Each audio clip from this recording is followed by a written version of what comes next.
সকলকে নমস্কার জানিয়ে শুরু করছি নতুন আরও একটি ভিডিও। প্রথমেই বলে নিতে চাই, আমার এই চ্যানেলটা মূলত কন্ট্রোভার্সিয়াল চ্যানেল। কন্ট্রোভার্সিয়াল যে সমস্ত টপিক বা বিষয় সামাজিক মাধ্যমে আসে, সেটা রাজনৈতিক হতে পারে, সামাজিক হতে পারে, বা আর্থিক বা পলিটিক্যাল হতে পারে, সব রকম বিষয়ের উপর আমি ভিডিও তৈরি করে থাকি। ভিডিওর বিষয়বস্তু আমি নিজে ঠিক করি, নির্বাচন করি, এবং তার উপর বেস করে আমি নিজের কন্টেন্টটা তৈরি করি। তো কথা হচ্ছে যে কোনো সামাজিক ঘটনা বা যে কোনো কিছু যদি সামাজিক মাধ্যমে আসে, তাহলে সেটা আমরা সকলে দেখতে পাই, তার উপর মতামত রাখার অধিকার কিন্তু আমাদের প্রত্যেকের আছে। তাহলে এই যে ঘটনাটা ঘটেছে, খুবই দুঃখজনক ঘটনা নিঃসন্দেহে। গতকাল যে দিলীপ ঘোষ এবং রিঙ্কু মজুমদারের বিয়ে হয়েছে, তার রিঙ্কু মজুমদারের যে আগের পক্ষের সন্তান, একমাত্র সন্তান, খুব দুঃখজনকভাবে তিনি চলে গিয়েছেন। সেটা কোনো অসুখে ভুগে হোক বা যে কোনো রহস্যজনক কারণ হোক বা না হোক, এটা বিষয়টা নিয়ে আমি একটা ভিডিও করেছিলাম। তাৎক্ষণিকভাবে একজন মা হিসেবে আমার যেটা প্রতিক্রিয়া মনে এসেছিল, আমি সেটা জানিয়েছিলাম। কিছু প্রশ্ন মনে দেখা দিয়েছিল, এবং সেই প্রশ্নগুলো আমার একার না, নেটিজেনদের প্রত্যেকের। সেটা পরবর্তীকালে প্রমাণ কিন্তু আমরা পেয়েছি। বিভিন্ন চ্যানেলের, বিভিন্ন নিউজ চ্যানেলের কমেন্ট বক্সে চোখ রাখা যাচ্ছে না, নেটিজেনরা ধুয়ে দিয়েছেন যাকে বলে। কথা সেটা নয় যে আমরা তাকে সমালোচনা করার ওটা সঠিক সময় ছিল কি ছিল না। আমি কোনো সমালোচনা করিনি, আমি কিছু প্রশ্ন করেছি, এবং সেটা মোটেই তার সঙ্গে দিলীপ ঘোষের বিয়ে নিয়ে নয়। আমার কারুর বিয়ে নিয়ে কে কোন বয়সে বিয়ে করছেন আমার বিন্দুমাত্র মাথা ব্যথা নেই। আমি আপনাদের কাছে পরিষ্কার করে জানিয়ে দিতে চাই, আমি না উইমেন্স লিভ হেন তেন এইসবে আমি বিশ্বাস করি না। যে মেয়েরা খুব সিগারেট খেলে আর ছোটো ছোটো জামা কাপড় পরলে আধুনিক হয়, আমি যেমন সেটাই বিশ্বাস করি না, তেমনি আমি লিভ ইন খুব খারাপ সেটাও বলি না। এরকম কোনো কিছু আমি বলি না যে বয়স্ক মানুষ বিয়ে করতে পারে না, আমি কি এসব কিছুই বলিনি। আমার প্রশ্ন একটাই ছিল, যার সদ্য সন্তান চলে গিয়েছে, তিনি এত স্বাভাবিকভাবে বাইট কী করে দিচ্ছেন সংবাদ মাধ্যমের সামনে? আর মা হিসেবে তিনি যখন জানতেন, তিনি নিজে মুখে সংবাদ মাধ্যমের সামনে বলছেন, আমরা টিভি ক্যামেরায় দেখতে পাচ্ছি, তিনি নিজে বলছেন যে কিভাবে ছেলে খুব কষ্টে ছিল মানসিকভাবে। হয়তো অনেক কিছু তিনি লুকোচ্ছিলেন, যেটা আজকে আরও পরিষ্কার হয়েছে, সেটা নিয়ে আমি আলোচনা করব। তো কালকে যেটা দেখেছি আমি তার উপরেই ভিডিও করেছি। তিনি জানতেন তার ছেলে শরীর অসুস্থ, সে ওষুধ খাচ্ছে না, সে খাবার খাচ্ছে না, কাজের লোক ফিরে যাচ্ছে, সে না খেয়ে রয়েছে, ইত্যাদি ইত্যাদি। তারপরেও তিনি বলছেন আরও কোথায় যাওয়ার কথা ছিল। যাই হোক, অনেক কিছুই তিনি বলছেন। তিনি এত কথা বলছেন যেখানে মায়েরা বোবা হয়ে যায়, পাগলের মতন কান্নাকাটি করে। আমার সেটা দেখে খুব অবাক লেগেছিল। শুধু আমার নয়, দর্শকদের মধ্যে অনেকেরই খুব অবাক হয়েছেন তারা, সেটাই তারা আমার সঙ্গে কমেন্ট বক্সে শেয়ারও করেছেন। তো কিছু লোকের দেখলাম তাতেও খুব জ্বালা ধরেছে, জ্বালা ধরতেই পারে। ওই যে বললাম, সামাজিক মাধ্যমে যখন কোনো বিষয় আসবে, সেটা যাকে নিয়েই হোক, তার উপর যদি মনে হয় আমার কথা বলা প্রয়োজন, আমি নিশ্চয়ই কথা বলবো নিজের চ্যানেলে। তো যাই হোক, সবাইকে নমস্কার জানিয়ে আমি আমার ভিডিওটা শুরু করেছি। সেজন্য এবারে বলবো যে আজকে কি বিষয়ের উপর ভিডিও করতে চলেছি। এই বিষয়েরই আমি বলবো, একটা কন্টিনিউয়েশন বলতে পারেন, যে কিছু তথ্য আমাদের সামনে এসেছে। আমি বা আমরা অনেকেই দেখতে পেয়েছি একটি এফবিতে একটা পোস্ট। একজন আমি ঝুমা বলে এক ভদ্রমহিলা, যিনি নিজেকে রিঙ্কু দেবীর বান্ধবী বলে দাবি করছেন, তিনি বলছেন যে তিনি পোস্টে লিখছেন একটি মেয়ের নাম করে, এবং তার ঠিকানা তিনি দিয়ে দিচ্ছেন, যেটা আমার মনে হয় খুবই অনুচিত। তিনি নাম করে লিখছেন সেই মেয়েটি ছিল এই ছেলেটির বান্ধবী। এই মানে পোস্টমর্টেমে আমরা জানি, কিন্তু ধরা পড়েছে যে ময়নাতদন্তের রিপোর্টে, যে মানে আপাতভাবে যেটা ধরা পড়েছে, পরবর্তী রিপোর্ট হয়তো 2-3 দিন পর আসবে, যে ছেলেটির কোনো রোগ ছিল, তার নার্ভের রোগ, আরও কিছু রোগ, অগ্নাশয়ের প্রদাহ বা কিছুতে রক্তক্ষরণ হয়ে পেটের ভিতর সে মারা গিয়েছে। এরকম কিছু দুঃখজনক ঘটনা, শারীরিক কিছু একটা কারণ দেখানো হয়েছে। কিন্তু এই ভদ্রমহিলা, যিনি নিজেকে রিঙ্কু দেবীর বান্ধবী বলে দাবি করছেন, তিনি অনেক কথা বলেছেন। আমার কাছে তার একটা ভিডিও আমি ডাউনলোড করে রেখেছি। তিনি সেই চ্যানেলে সাক্ষাৎকার দিচ্ছেন এবং বলছেন, ওই মেয়েটিকে দোষী করছেন, যে নাকি ছেলেটির বান্ধবী ছিল, যাকে নাকি রাত্রি 10টা থেকে 3টের মধ্যে কোনো একটা সময় সে এসেছিল ওই ফ্ল্যাটে, এবং সে সারা রাত ওই ফ্ল্যাটে ছিল বলে মনে হচ্ছে। সারা রাত ছিল 10টা থেকে না 3টে, সেটি এই ভদ্রমহিলা পরিষ্কার করে বলতে পারেননি। তবে তিনি বলছেন পরবর্তীকালে তার বান্ধবী নিশ্চয়ই সব কিছু জানাবেন সংবাদ মাধ্যমকে। তো এগুলো সামাজিক মাধ্যমে আমরা দেখতে পাচ্ছি, সেগুলো দেখে চুপ করে থাকবো এরকম আশা কেন কিছু মানুষের, আমি জানি না। শোকের পরিবেশ নিশ্চয়ই, কিন্তু দেখা তো যাচ্ছে না। একটি মেয়েকে বদনাম করা হচ্ছে, আমি জানি না তার ভার্সন আসবে কি না। এর মধ্যে বলে রাখি যে ছেলেটির যে অরিজিনাল যিনি বাবা, মানে রিঙ্কু দেবীর প্রথম পক্ষের যে হাজব্যান্ড, যার সঙ্গে ডিভোর্স হয়ে গেছে, তার বাইট দেখলাম। তিনি কিন্তু বলছেন ছেলের মন খুব খারাপ ছিল তার মা বিয়ে করেছিল বলে, এবং তিনি পরিষ্কার বলছেন ছেলে 3 বছর পর বিয়ে করবে বলেছিল। এদিকে এই যে বান্ধবী, তিনি পরিষ্কার করে তার এফবি পোস্টে লিখেছেন, এবং তিনি বাইট দিচ্ছেন ক্যামেরার সামনে, সংবাদ মাধ্যমের ক্যামেরার সামনে। যে ভিডিওটা আমি আমার কাছে রেখেছি, সেখানে তিনি বলছেন যে কি বলে, করবেন, ওই ছেলের কিন্তু 2 মাসের মধ্যে তার মা বলেছিলেন বিয়ে করতে ওই মেয়েটি রাজি হয়নি। মেয়েটি বলেছিল 2 বছর পর বিয়ে করব। সে একদম না না করে কাটিয়ে দিয়েছিল এবং তারপর মেয়েটিকে ওই ফ্ল্যাটে ঢুকতে বারণ করা হয়। এরকম নানান কথা তিনি লিখেছেন এবং বলছেন। এছাড়া মেয়েটি নাকি টাকা চাইতো ছেলেটির কাছে। মেয়েটি যদিও চাকরি করে, সেও কিন্তু এই একই সঙ্গে যে তথ্য সংস্থা মানে তথ্য প্রযুক্তি সংস্থায় চাকরি করে, ওই আইটিতেই। সেখানে মেয়েটি যথেষ্ট শিক্ষিতা এবং চাকরি করা মেয়ে। সে নাকি 300-400 টাকা গাড়ি ভাড়া, তার সামান্য পথ, তার যে ছেলেটির বাড়ি থেকে, ছেলেটির ফ্ল্যাট থেকে তার বাড়ি, সেখানে সে টাকা চাইতো। ধরে নিচ্ছি যদি সেটা সত্যি হয়, কিন্তু সেটা সংবাদ মাধ্যমে এইভাবে জানানোর কি ছিল? শুধু সংবাদ মাধ্যম না, সামাজিক মাধ্যম। এবার সামাজিক মাধ্যমে কথাগুলো যখন আসবে, সেগুলো নিয়ে বিভিন্ন জায়গায় আলোচনা হবে। এটা খুব স্বাভাবিক। আমার যেরকম কন্ট্রোভার্সিয়াল চ্যানেল, আমি আলোচনা করতেই পারি। আমার দর্শকদের সঙ্গে আমার কিছু বলার থাকতে পারে। আমার কথা হচ্ছে, যে কথাগুলো বলা হচ্ছে, এরা যদি না চান যে এদের নিয়ে আলোচনা হোক, তাহলে তারা কেন এগুলো ক্যামেরার সামনে বাইট দিচ্ছেন সংবাদ মাধ্যমে বা সামাজিক মাধ্যমে এগুলো পোস্ট করে লিখছেন? যিনি নিজেকে বান্ধবী বলে দাবি করছেন তিনি পোস্ট করছেন কেন? কার নির্দেশে আমি জানি না। তিনি নিজের নির্দেশেও হতে পারে করছেন, বাট করছেন। এবং তিনি আরও অনেক কিছু বলছেন। তিনি বলছেন ভবিষ্যতে আরও অনেক বাইট দেওয়া হবে ওই পক্ষ থেকে, মানে ছেলেটির মায়ের পক্ষ থেকে হয়তো হবে, আরও অনেক কিছু আমরা জানতে পারবো। তার মানে তো তারা জানাতে চাইছেন। তো কি জানতে পেরেছি আরও বরঞ্চ আপনাদের একটু বলি। তার আগে বলে নিই, welcome back to my channel world of Dola. সকল দর্শক বন্ধুকে স্বাগত জানাই। আশা করি সকলে সুস্থ আছেন আর ভালো আছেন। যদিও এই পরিবেশে যা চলছে, খুব একটা ভালো থাকা আমাদের পক্ষে বোধহয় সম্ভব নয়। যেরকম দেখছি, যা দেখছি তার উপর কমেন্ট করাটাই হচ্ছে আমার মতন মানুষদের কাজ নিজের চ্যানেলে। তো যাই হোক, যেটা বলছিলাম, আমি এই ছেলের যে বাবা, যে অরিজিনাল যে বাবা, তিনিও এসেছিলেন। দেখলাম তিনি একটি দুর্ঘটনায় তার একটি পা হারিয়েছেন। খুবই দুঃখজনক ব্যাপার। ভদ্রলোক নিজে খুব একটা সুখে স্বস্তিতে নেই বলে তার মুখ দেখে সকলেরই মনে হয়েছে, আমারও মনে হয়েছে।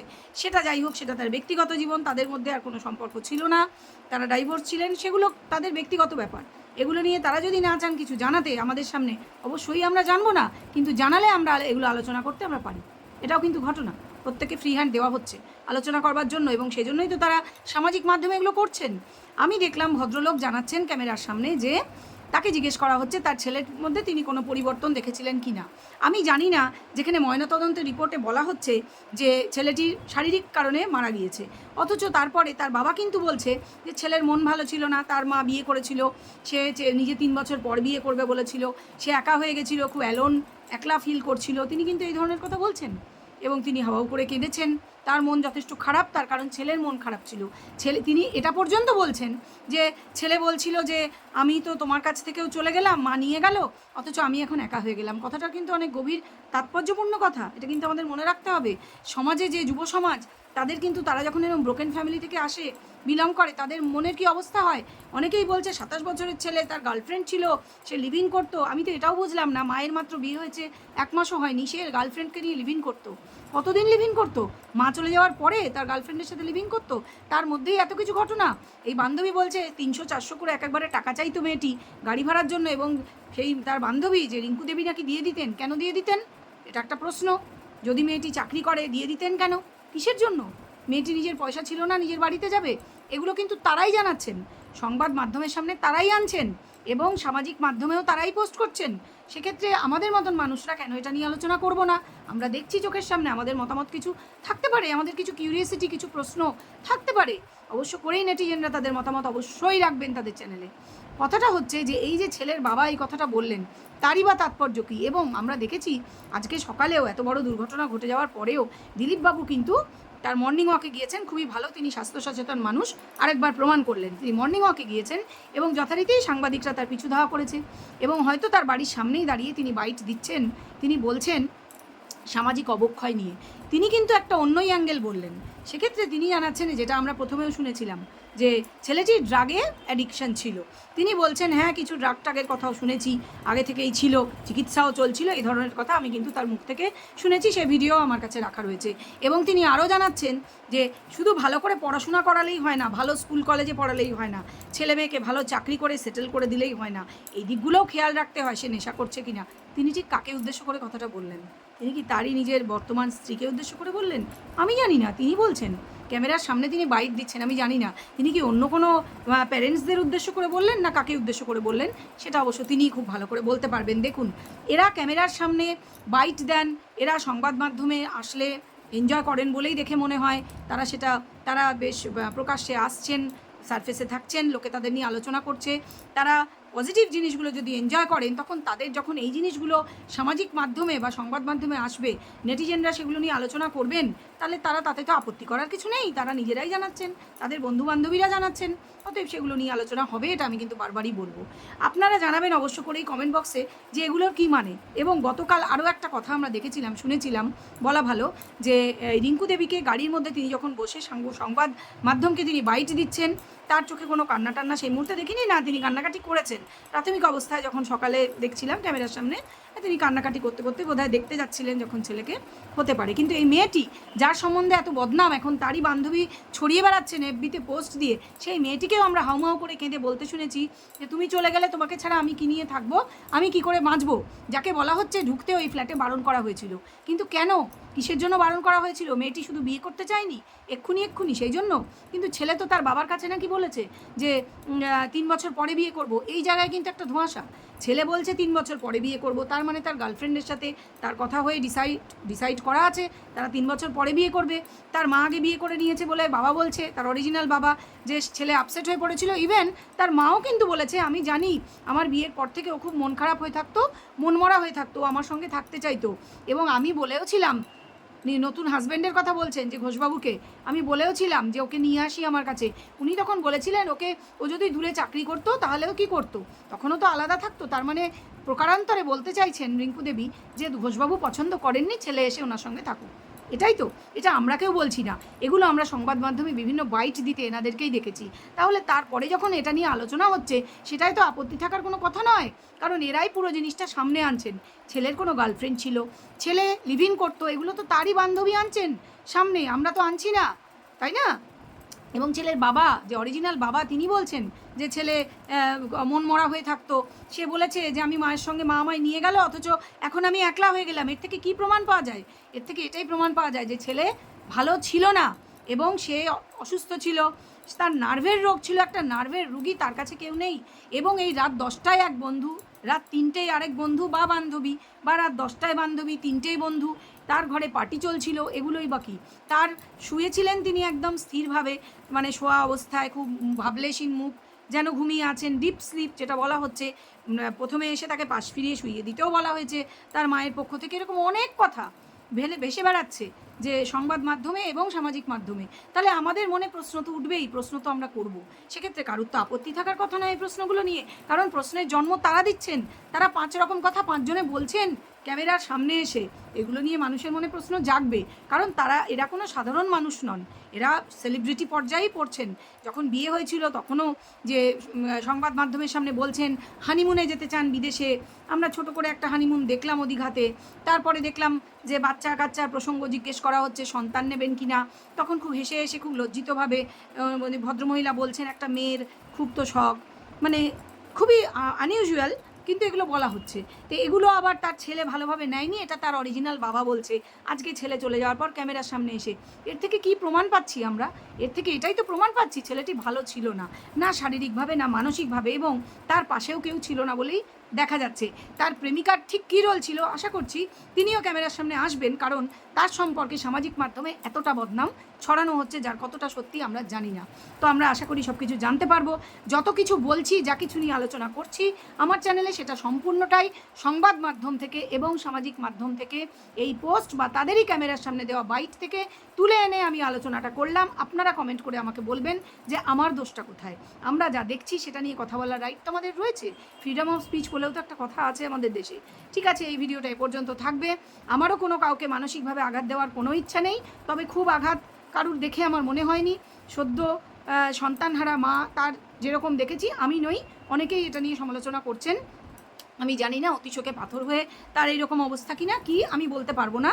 তবে ডেফিনেটলি এত বড় সন্তান এবং একমাত্র সন্তান হারিয়ে যে এত কষ্ট করে যে মা মানুষ করেছিলেন, তিনি নিশ্চয়ই শান্তিতে থাকতে পারেন না, তিনি ভালো নেই।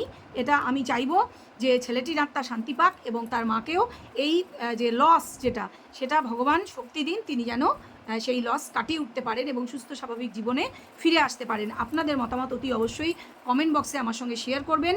কেউ কোনো খারাপ মন্তব্য দয়া করে করবেন না। আমি বারবার বলছি, সামাজিক মাধ্যমে এবং সংবাদ মাধ্যমে যা দেখছি, যা শুনছি, সেটা নিয়েই আলোচনা করছি। এছাড়া আমার দ্বিতীয় কোনো খারাপ ইন্টেনশন, কাউকে আঘাত দেওয়ার নেই। এই পর্যন্ত বলে আমি আমার বক্তব্য শেষ করব।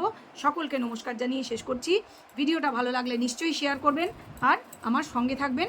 যদি ফার্দার আপডেট থাকে বা আমার অন্যান্য ভিডিও দেখতে চান তাহলে ভিডিও চ্যানেল সাবস্ক্রাইব করে সঙ্গে থাকবেন। এই বলে ভিডিও শেষ করব। নমস্কার।